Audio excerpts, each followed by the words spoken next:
Yeah, the emails. This University of East Anglia is one of the world's preeminent environmental sciences schools, and their their faculty are strongly recognized as most progressive in the environmental movement. Thousands of emails and documents of theirs were stolen. They were all online because they're emails, but they were all published without their permission. And most of them say things like, let's change this data. There's some very specific cases where they say the tree ring data that we use to talk about temperatures, you'll recall Al Gore talked about that in The Inconvenient Truth. They're not right, so let's fudge them. Let's use. So it's a convenient lie.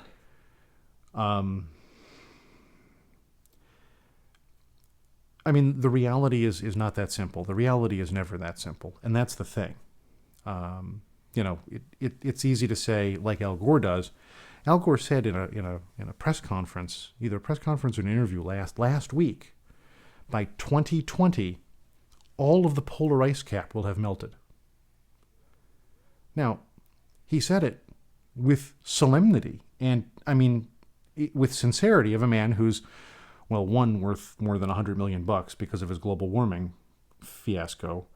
Two, as probably, as one of the Nobel winners for identifying global warming, and three, as a recognized expert on global warming.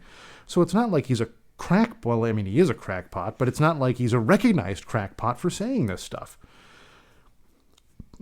And it's not fair. It's not right. There's no data that I've seen that ever supports that. I went looking for it for this episode.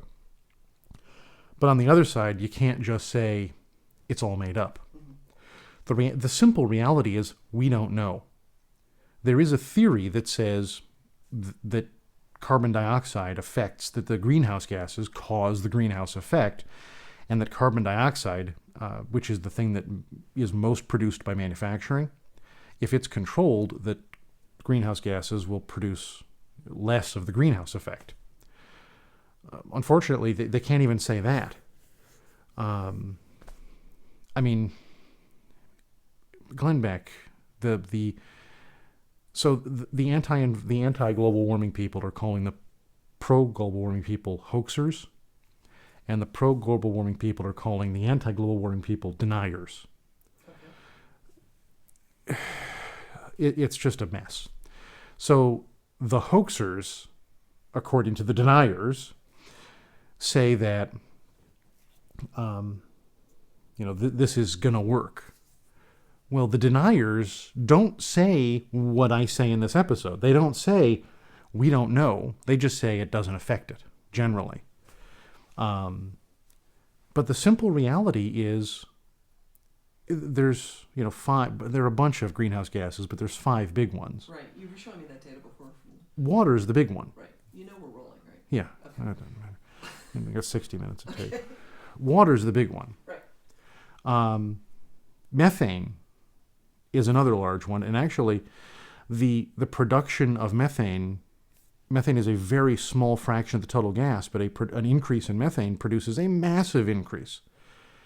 And there are environmentalists who say that because of that, we should eliminate all cow consumption globally, because cows produce just massive amounts of methane.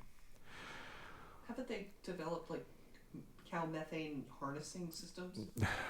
No, sure. I'm sure someone somewhere has one, but just the sheer mechanics of that really are disturbing to think about.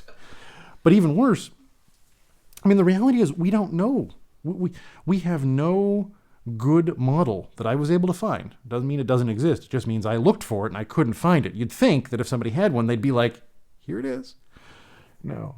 But they don't have any data that says if these gases change, this is what should happen. So when these gases change, this is what did happen.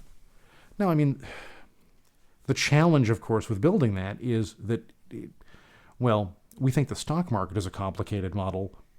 Global weather, probably the most complicated model on the planet, because it is the planet.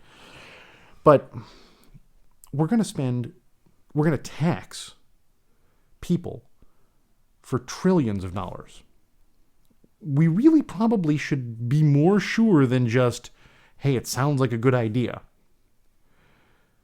Well, I mean, the thing that just terrifies me is that EPA now has control over policing this, and Congress didn't step in. Oh, and I mean, the new head of the EPA, and I don't talk about this in this episode, but the new head of the EPA is a whack job. They said either last week or the week before that whether there's a congressional mandate or not, they have the ability to control this, and they will. I mean, we knew what we were getting into.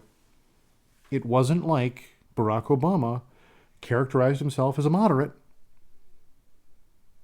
We knew he was a liberal.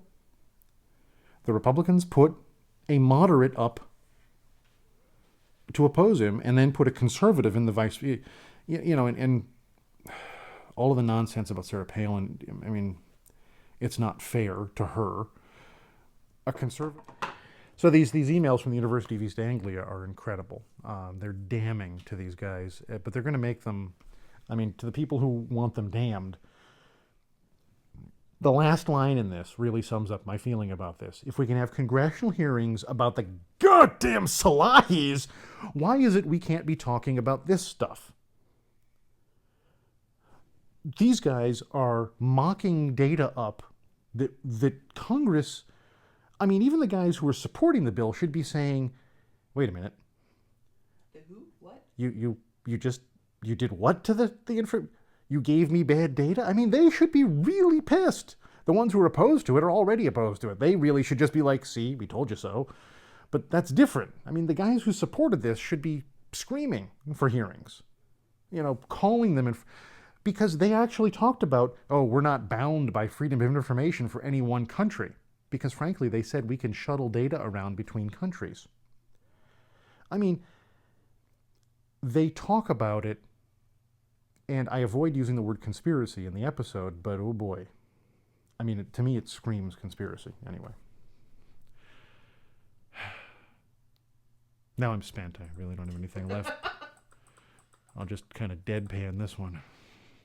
I've already talked about this. Who cares?